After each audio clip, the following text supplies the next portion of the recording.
एक समय दालभ्य ऋषि ने पुलस्त्य ऋषि से पूछा कि हे महाराज, पृथ्वी लोक में मनुष्य ब्रह्मत्यादि महान पाप करते हैं, पराये धन की चोरी तथा दूसरे की उन्नति देखकर ईर्ष्या करते हैं, साथ ही अनेक प्रकार के व्यसनों में फंसे रहते हैं, फिर भी उनको नरक प्राप्त नहीं होता। इसका क्या कारण है? वे न जाने कौन सा दान्य पुण्य करते हैं जिससे उनके पाप नष्ट हो जाते हैं। यह सब कृपया पूर्वक आप कहिए। मुनि कहने लगे कि हे महाभाग, आपने मुझसे अत्यंत गंभीर प्रश्न पूछा है। इससे संसार के जीवों का अत्यंत भला होगा। इस भेद को ब्रह्मा, विष्णु, रुद्र तथा इंद्र आदि भी नहीं जानते, परंतु मैं आपको यह गुप्त तत्व अवश्य बताऊंगा।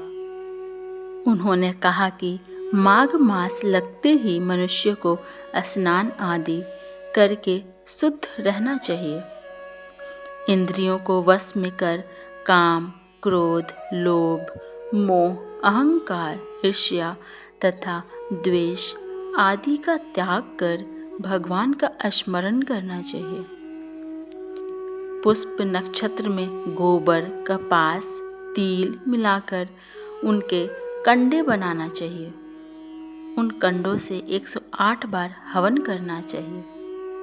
उस दिन मूल नक्षत्र हो और एकादशी तिथि हो तो अच्छे पुण्य देने वाले नियमों का ग्रहण करना चाहिए।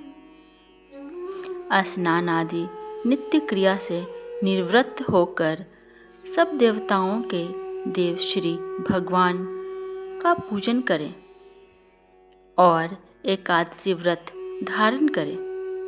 रात्रि को जागरण करना चाहिए। उसके दूसरे दिन धूप, दीप, नैवेद्य आदि से भगवान का पूजन करके खिचड़ी का भोग लगाएं। तत्पश्चात पेठा, नारियल, सीताफल या सुपारी का अर्घ देकर स्तुति करनी चाहिए। हे भगवान, आप दीनों को शरण देने वाले हैं, इस संसार सागर में फंसे हुओं का उद्धार करने वाले हैं। हे पुंडीकाक्ष, हे विश्वभावन, हे सुब्रमण्य, हे पूर्वज, हे जगतपत्य, आप लक्ष्मी जी सहित इस तुच्छ अर्घ को ग्रहण करें। इसके पश्चात जल से भरा हुआ घड़ा ब्राह्मण को दान करें तथा ब्राह्मण को श्यामा, गौ और तिल पात्र देना भी उत्तम है। तिल स्नान और भोजन दोनों ही श्रेष्ठ है। इस प्रकार जो मनुष्य जितने तिलों का दान करता है उतने ही 1000 वर्ष स्वर्ग में वास करता है। पहला 3 स्नान, दूसरा तिल का उपटन, तीसरा तिल का हवन, चौथा तिल का तर्पण, पांचवा तिल का भोजन और छठा तिलों का दान। ये तिल के 6 प्रकार हैं। इनके प्रयोग के कारण यह षटतिला एकादशी कहलाती है। इस व्रत के कारण से अनेक प्रकार के पाप नष्ट हो जाते हैं। इतना कहकर ऋषि कहने लगे कि अब मैं तुमसे इस एकादशी की कथा कहता हूँ। एक समय नारद जी ने भगवान श्री विष्णु से यही प्रश्न किया था और भगवान ने जो षटतिला एकादशी का महात्म्य नारद जी से कहा सो मैं तुमसे कहता हूँ। भगवान ने नारद जी से कहा कि हे नारद, मैं तुमसे सत्य घटना कहता हूँ, ध्यान पूर्वक सुनो। प्राचीन काल में मृत्यु लोक में एक ब्राह्मणी रहती थी। वह सदैव व्रत किया करती थी। एक समय वह 1 मास तक व्रत करती रही। इससे उसका शरीर अत्यंत दुर्बल हो गया। यद्यपि वह अत्यंत बुद्धिमान थी, तथापि उसने कभी देवताओं व ब्राह्मणों के नियमित अन्न या धन का दान नहीं किया था। इससे मैंने सोचा कि ब्राह्मणी ने व्रत आदि से अपना शरीर शुद्ध कर लिया है, अब इसे विष्णु लोक तो मिल ही जाएगा, परंतु इसने कभी अन्न का दान नहीं किया, इससे इसकी तृप्ति होना कठिन है। भगवान ने आगे कहा, ऐसा सोचकर मैं भिखारी के वेश में मृत्यु लोक में उस ब्राह्मणी के पास गया और उससे भिक्षा मांगी। वह ब्राह्मणी बोली, महाराज किस लिए आए हो?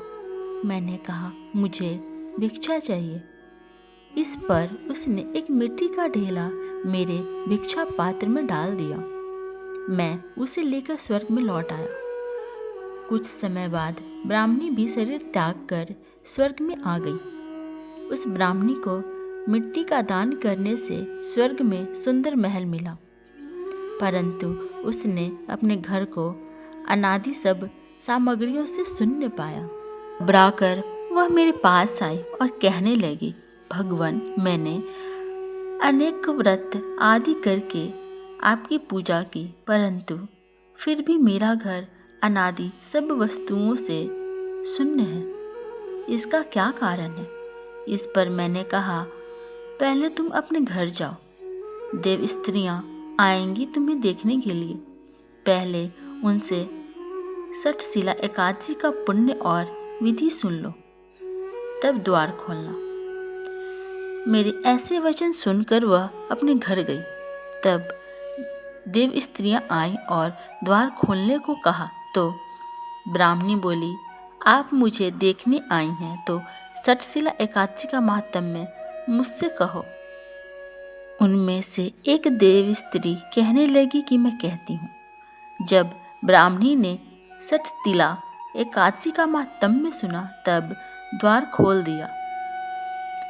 देवांगनाओं ने उनको देखा कि न तो वह गांधर्वी हैं न आसुरी हैं, वरन पहले जैसा मानुषी हैं। उस ब्राह्मणी ने उनके कथानुसार षटशिला एकादशी का व्रत किया।